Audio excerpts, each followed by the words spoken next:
When Biden said we're going to work with our allies, what he really means is he's going to let them have veto power over our trade initiatives, our patent and trademark laws, and our energy industry. And that's just a start.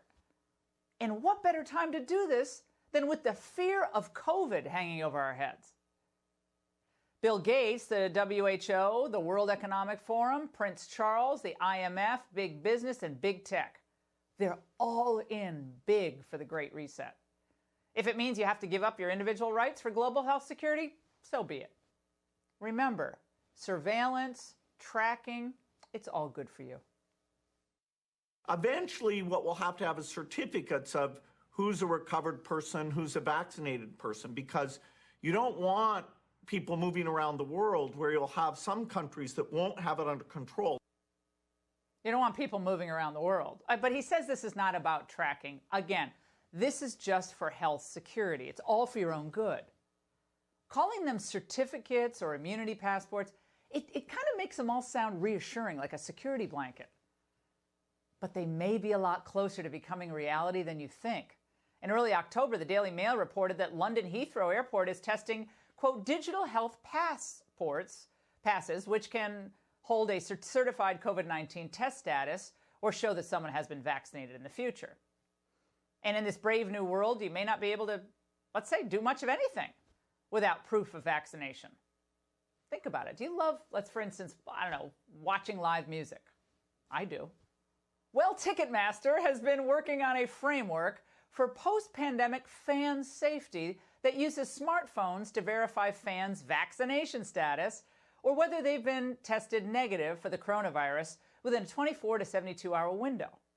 Now, again, just like Gates, all the reassurance comes. Ticketmaster says they're not going to make vaccines mandatory.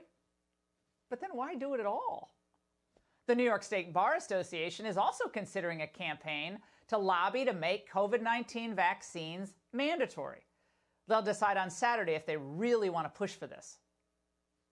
It's obvious, though, isn't it?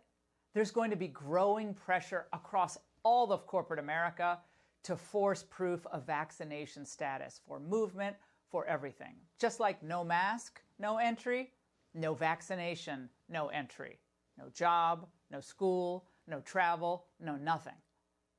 Democrat leaders across America are doing their part, too, in the Great Reset.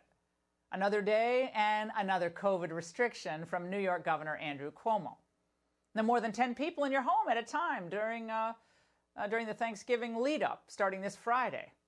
So who's going to tell Grandma Mary that she can't come to Thanksgiving dinner because you've already hit your limit? You can tell her. New York City is a shadow of its former self. Businesses closing, for lease signs everywhere. I say it's resetting to a state of ruin. And all over the country, we're seeing a tightening of mandates, mask mandates, even as 95% of the country, a couple of months ago we saw in that survey, say they already wear them. Plus, there are more limits on businesses and worse. Tonight, Chicago Mayor Lori Lightfoot announced that she was once again issuing a shutdown advisory for her city. This is serious life or death.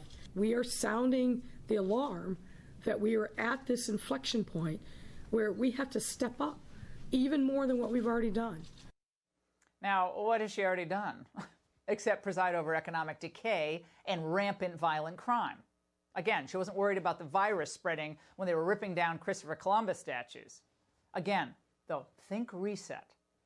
Meanwhile, Joe Biden is huddling with staff and advisors in Rehoboth Beach, Delaware this weekend, where he's working on his own reset goals, as he plans to tighten the screws on Americans with higher taxes, more restrictions, and Lord knows what else.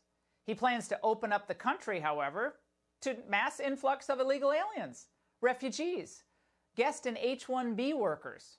They're going to have an open society, open door, come on in. The rest of us, not so much. Because that's part of how we're going to get to a world that's fairer and more equitable. Unfortunately, it's going to require you to work harder for less money and less freedom. And now what's more frightening? I don't know, getting COVID or living in that America? And that's the end.